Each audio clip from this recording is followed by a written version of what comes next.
Bienvenidos compañeros. En la presente sesión vamos a hacer una reflexión en torno a los hechos principales que van a caracterizar los periodos que corresponden a el último momento de el gobierno de Antonio López de Santa Anna, lo que se conoce como la dictadura, y el posterior movimiento político-militar que va a provocar su salida del poder, incluso su exilio, que es la Revolución de Ayutla. Esta Revolución de Ayutla no solamente va a ser importante por haber terminado con la era santaanista, sino porque va a ser la fuente y la génesis de lo que en la segunda mitad del siglo XIX constituirá la reforma liberal. Esta reforma liberal que a la fecha sigue sintiéndose en nuestra Constitución, nuestras garantías individuales, los derechos de propiedad, la forma como está configurada el Estado y las instituciones del gobierno, también va a provocar más adelante un conflicto cada vez más álgido que va a llevar a un enfrentamiento bélico con los conservadores que conocemos como la Guerra de Reforma. Así que vamos a pasar a analizar justamente estos dos eventos. Bien, antes de principiar necesitamos recordar que la situación del país, de nuestro país, después de la guerra con los Estados Unidos, pues era claramente crítica. Habíamos perdido la mitad del territorio. Esto implicaba que los dos bandos políticos se acusaban mutuamente entre sí de haber traicionado a la patria o de haber favorecido la derrota ante los Estados Unidos. Persistían los grandes problemas nacionales, la inequitativa distribución de la riqueza, con una población campesina e indígena sumamente miserable, con muy pocos ricos, con una economía que no se desarrollaba, y no se desarrollaba por la constante inestabilidad que caracterizaba al país. Ustedes recordarán que cuando estudiamos el tema del Banco del Avío, precisamente este proyecto de Lucas Alamán no puede florecer tal como ellos se lo plantean, precisamente por el entorno de constantes levantamientos militares. También tenemos un México en el cual hay regionalismos que, siguiendo el ejemplo de los tejanos, tienen planteamientos secesionistas, es decir, de separación de la República Mexicana. Tal es el caso de Yucatán. También eso sucede con la llamada República de la Sierra Gorda, aquí en el centro del país, y con la República del Noreste o de la Sierra Madre, obviamente al norte de la República. Es decir, intentos de separar partes del territorio nacional y o bien independizarlos o bien anexarlos hacia los Estados Unidos e incluso a Francia, porque también es una época de filibusterismo, donde piratas franceses, ingleses, norteamericanos tratan de separar partes del territorio nacional. Claro, como resultado de la derrota mexicana en la guerra del 48. Bien, el general Santa Anna, ustedes recordarán, estaba autoexiliado, había tomado esta decisión para evitar que se le hiciera firmar algo similar a lo que tuvo a los tratados de Velasco, con lo cual se perdió Texas, y había salido del país. Es decir, para este momento en el que estamos hablando, el general Santa Anna no se encontraba en el territorio mexicano, era presidente el general Mariano Arista, que prácticamente estaba atado de manos para poder gobernar el país, para someter las constantes rebeliones que había, o para poder dar un orden organizativo a una sociedad en la cual la división era la característica más evidente. El general Mariano Arista tiene que enfrentar una rebelión en el occidente del país que poco a poco deviene en un llamado para traer de vuelta a Santa Anna de su exilio y que venga a poner orden en el país. Se asume que Santa Anna es este caudillo necesario, este caudillo infalible, que tiene todas las respuestas para los problemas del país, y si no las tiene, es al menos el único que puede dar la unión necesaria para darle un rumbo a la nación. Así pues, un círculo de conservadores lo trae de vuelta a México y se establece un gobierno evidentemente conservador. Este gobierno conservador, en el cual hay gente como Tamaris Haro, como José María Tornel, o como el ya muy anciano para este momento y enfermo Lucas Alamán, esperan que Santa Anna pueda solucionar el problema de la inestabilidad que estaba destruyendo literalmente a la República. No es así. Y esto no es así porque Santa Anna, recordemos, en periodos anteriores, siempre había contado con una personalidad brillante a su lado que, a la vez que daba un equilibrio, un balance con la personalidad tan arrebatada del general, también proveía las ideas, que es el caso de Valentín Gómez Farías en el bando liberal o de Lucas Alamán del bando conservador. Pero decíamos ya que para este momento Lucas Alamán está muy anciano, muy enfermo, y aunque logra todavía dejar una reforma del sistema público, del sistema administrativo e incluso una reforma hacendaria, pues ya no puede seguir porque fallece. Y esto supone que Santa Anna queda gobernando solo. Y Santa Anna, recordemos, es un político que prefiere más el aplauso y más que el poder. Santa Anna disfrutaba más de los beneficios del poder, sobre todo los beneficios económicos. Esto lo lleva a tomar medidas muy impopulares como aumentar los impuestos, impuestos por tener ventanas o por tener puertas, impuestos por tener perros, encarcelar opositores, cerrar periódicos, exiliar gente que se opone a él, sobre todo federalistas o republicanos, perdón, federalistas o liberales, y precisamente es un grupo de estos liberales en la zona sur, antiguos compañeros de Vicente Guerrero, como son el general Florencio Antillón, pero ante todo el líder regional, el cacique regional, que es Juan Álvarez, los que se sienten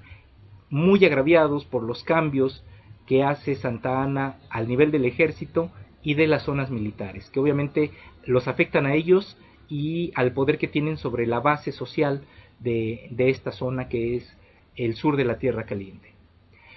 Esta rebelión, que primero comienza como algo local, después empieza a extender a todo el país,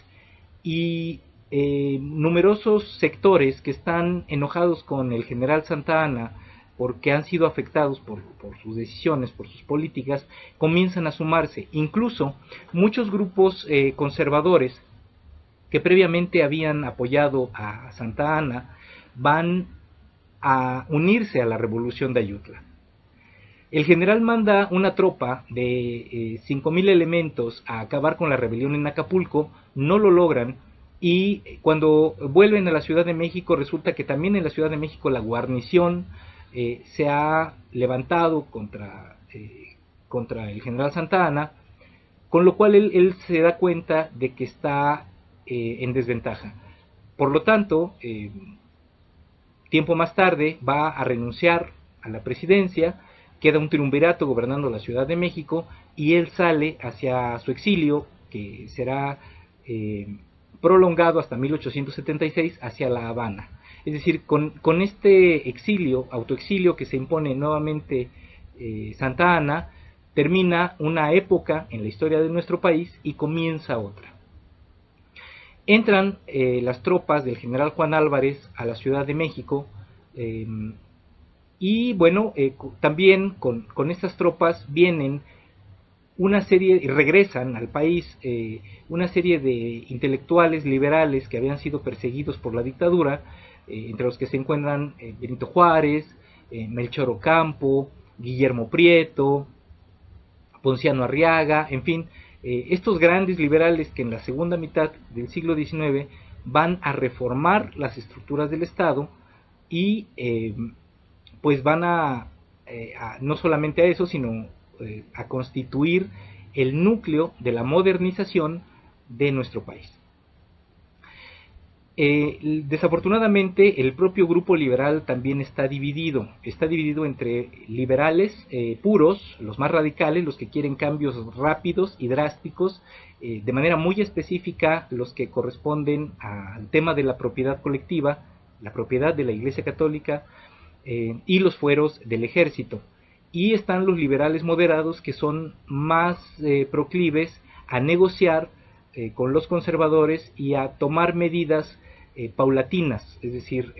que no se implementen tan rápido, porque asumen que eso únicamente provocará una fuerte reacción del bando conservador y de otros grupos sociales, como realmente sucedió y le pasa a Porfirio Díaz cuando tiene que enfrentar las rebeliones campesinas e indígenas por aplicar justamente la parte más radical en términos económicos de la Constitución de 1857. Pero bien, estos grupos puros y moderados dentro del Partido Liberal van a enfrentarse desde el primer momento en que son gobierno. Juan Álvarez, a pesar de que él es el jefe interino del gobierno, se percata que hace falta más que sentarse en la silla del Palacio Nacional para gobernar un país tan complejo como el nuestro. Así que él toma la decisión de retirarse nuevamente hacia el sur, dejando en el gobierno al general Ignacio Comonfort. Comonfort representa a los moderados, pero ya avanzado su gobierno, lo que hace Comonfort es entregarle el gobierno a los conservadores, de facto. Con lo cual, bueno, pues hay una división dentro del Partido Liberal, ya que los liberales puros asumen que está siendo traicionada esta revolución de Ayutla. La revolución de Ayutla, por lo tanto, vista en su dimensión, es un momento histórico crucial, ya que integra a estos liberales que pertenecen a una generación nueva de mexicanos, con una visión también nueva de los destinos nacionales.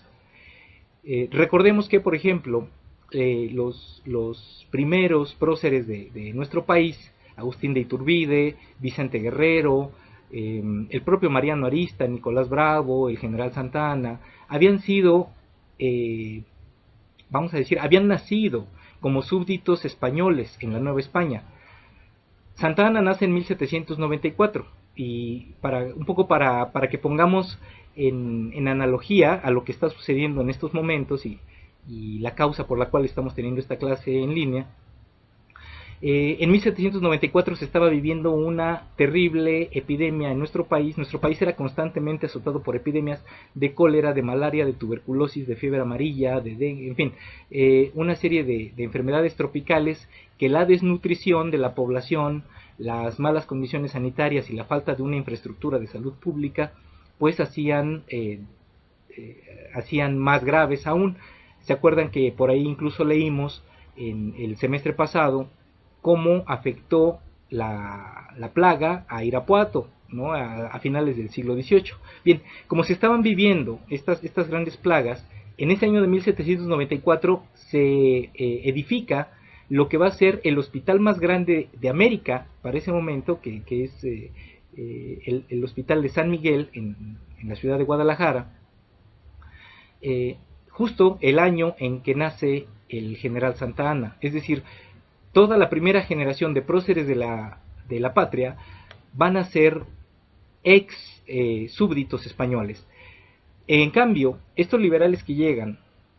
Benito Juárez, ya decíamos, Melchor Ocampo, Guillermo Prieto, nacen en los años de la Guerra de Independencia, de manera que ellos ya crecen como mexicanos en un país que apenas estaba tratando de encontrar su propio carácter, pero que además tienen como modelo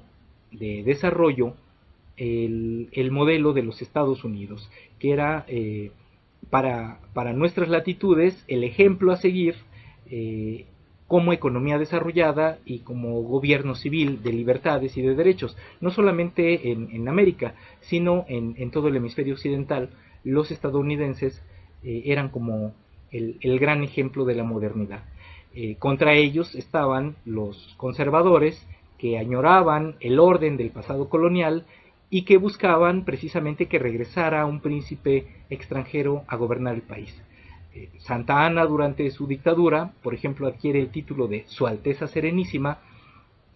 y restablece la Orden de Guadalupe, esta orden caballeresca que había creado Agustín de Iturbide y que hacía temer a los sectores liberales que Santa Anna quisiera restaurar la monarquía, tanto el título de Su Alteza Serenísima como esta creación de la Orden de Guadalupe. Esta, más bien, no la creación, sino la resurrección de la Orden de Guadalupe. Bien, pues en términos generales, lo que podemos entonces concluir es que este periodo, que va aproximadamente de 1852 a 1855, es el ingreso de las ideas liberales a nuestra historia nacional, ya con una fuerza y una vitalidad que no habían podido consolidar en los pasados gobiernos de Valentín Gómez Farías, o de los yorquinos, a pesar de que hay yorquinos ahora que continúan trabajando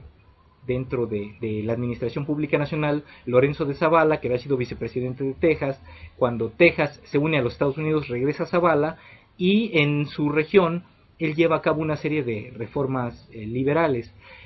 Así pues, el liberalismo queda ya establecido como no solamente como una ideología más, sino como un programa político y de gobierno que pretende hacer una nación mexicana sujeta al imperio de la ley. Durante el gobierno de Juan Álvarez, por ejemplo, pasa una de las primeras grandes leyes de reforma, que es la Ley Juárez. Esta Ley Juárez dictaminaba lo siguiente: los miembros de la iglesia y los miembros del ejército quedaban, igual que todos los demás mexicanos, bajo el imperio de la ley. Es decir, la igualdad de cada ciudadano mexicano ante las leyes, ¿no? Y esta Ley Juárez, obviamente, es la primera de las grandes leyes de reforma. Bien, pues así es, compañeros, como terminamos la sesión del día de hoy. Están ya ahí en su aula escolar los enlaces para el material de apoyo, para reforzar los conocimientos de la sesión del día de hoy y para llevar a cabo su actividad que comentaremos en nuestra transmisión en vivo para preguntas y respuestas. Quedo a sus órdenes como siempre y les deseo un feliz día.